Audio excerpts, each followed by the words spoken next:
না যে শাবান মাসটা এমন একটা মাস যেই মাসে বান্দার আমল আল্লাহর কাছে সারা বছরের আমলের হিসাব দেওয়া হয়, জমা দেওয়া হয়।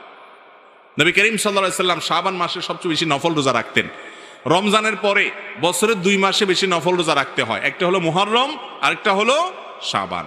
নবী করিম সাল্লাল্লাহু আলাইহি সাল্লাম সম্পর্কে আমাদের আয়েশা রাদিয়াল্লাহু আনহা, উসামা ইবনে যায়েদ রাদিয়াল্লাহু আনহু আর বিভিন্ন হাদিস সাহাবীরা বর্ণনা করেছেন যে তিনি শাবানে যত রোজা রাখতেন রমজানের পরে অন্য কোনো মাসে এত রোজা রাখতেন না।